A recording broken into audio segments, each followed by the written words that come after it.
What's going on, guys? Welcome back to another second stimulus check update, stimulus package update, and stimulus news report for Friday, October 30th. Today I want to cover the news surrounding the stimulus negotiations, the SNAP benefits, new rental assistance programs, and the extension of the stimulus check deadline.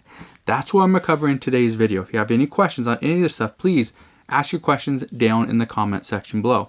Also, if you can do me a favor, if you enjoy the fact that I continue to do hours and hours of research and take that time away from my family so that you don't have to, please do me a favor and give me a thumbs up. Now, let's talk about the new stimulus negotiation news.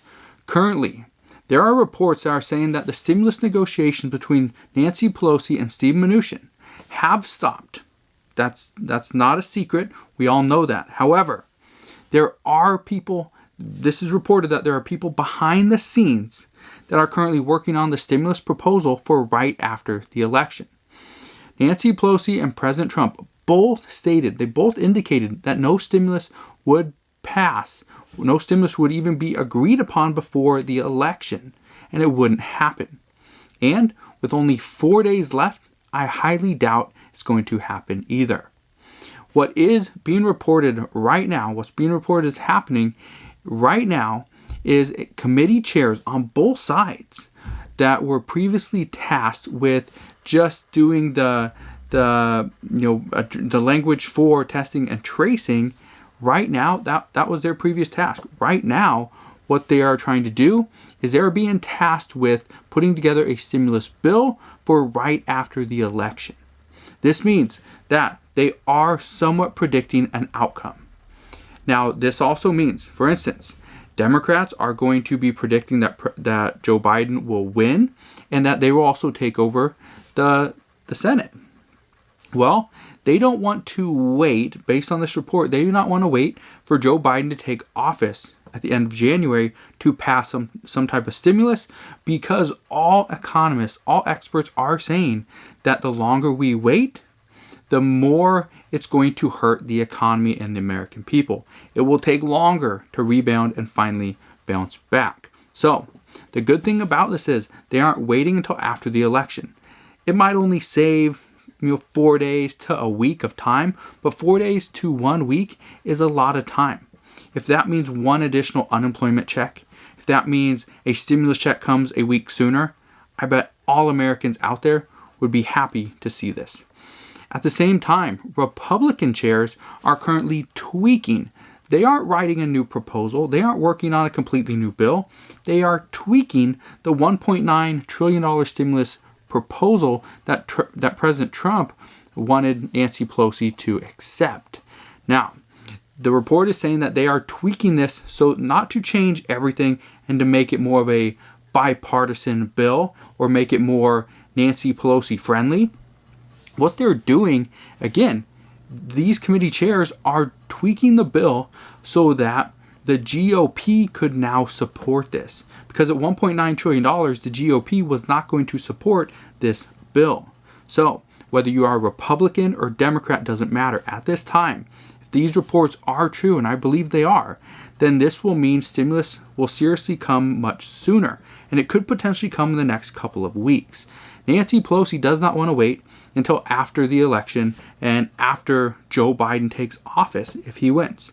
President Trump does not really want to wait either, whether President Trump wins or not.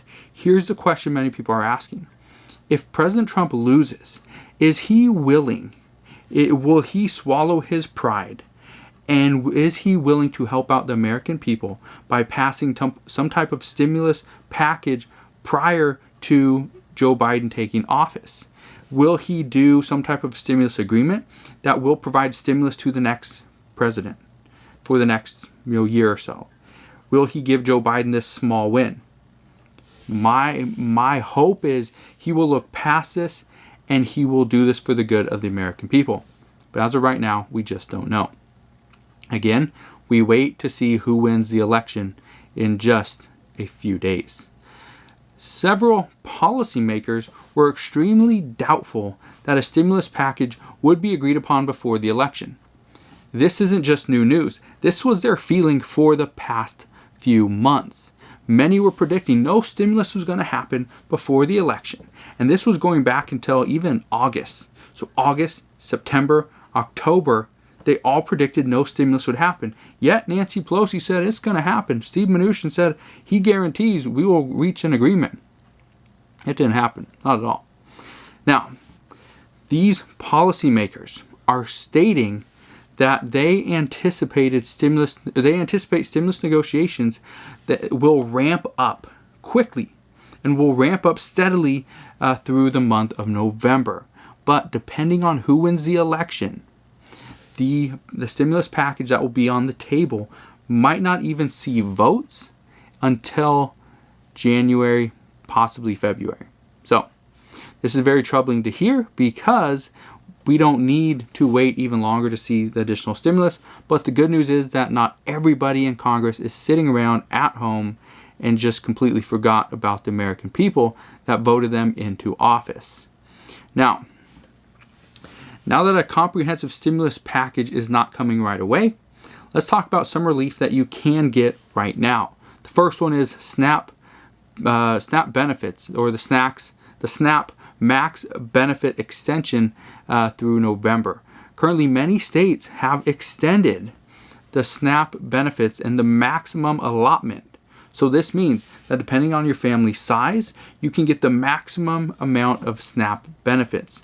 Now, this is really great news because right now, many people are struggling to provide food and put food on the table. So SNAP benefits would definitely help them out. This is great news because most states didn't say whether or not people on SNAP would get the maximum allotment for November. But as we have recently heard, that many states are now offering the maximum allotment. So this is really good news. Now, if you're not sure what I'm talking about, if you don't know what SNAP benefits are, then all you need to know is SNAP benefits are simply food stamps. So you get a little card. It's your SNAP card. You can take this card and go and pay for food. Some states, depending on where you live, for example, California, I believe now will let you go into a Walmart or a grocery store and buy some type of hot food, which means it's previously prepared.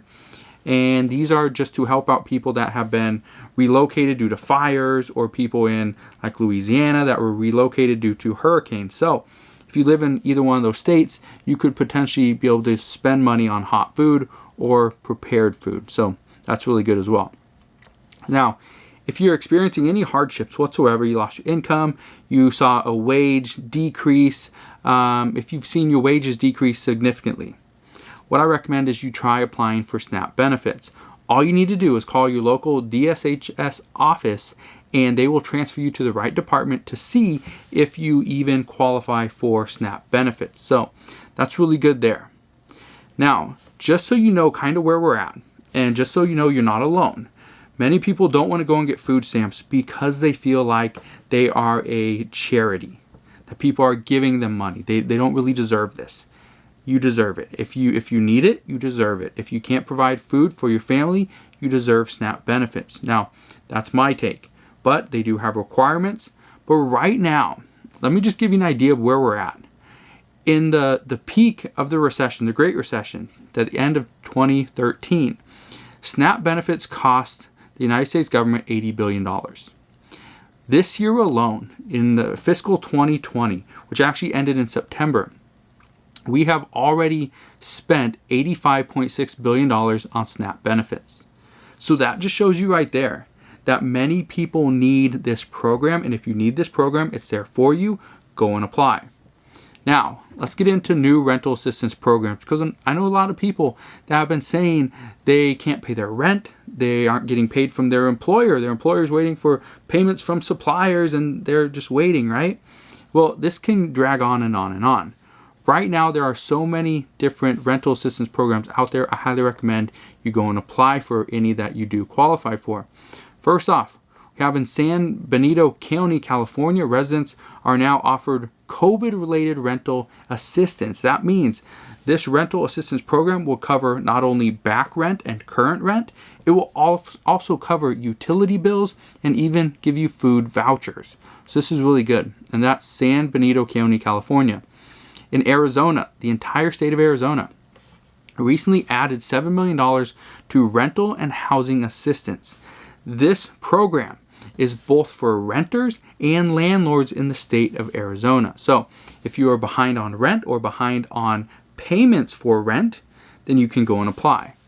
Also, La Mesa, California is offering $150,000 to their residents for rental assistance. The applications, listen carefully, in La Mesa, California, the application process is only for 3 days, November 2nd, 3rd, and 4th. If you believe you could qualify for rental assistance and you live in La Mesa, California, I highly recommend on November 2nd, 3rd, and 4th, you go and apply. In Santa Cruz County, California, they are accepting applications for rental assistance through November 16th. That is the cutoff date. Currently, your income must be under $74,000 per year for a single family home. If you live in a single family home and you are renting it, then you need to make under $74,000 per year. If you live in a duplex, apartment, condo, something like that, it's a little bit different. In Southern Oregon, FEMA is offering 125% of fair market rent to people that had to relocate due to the recent fires.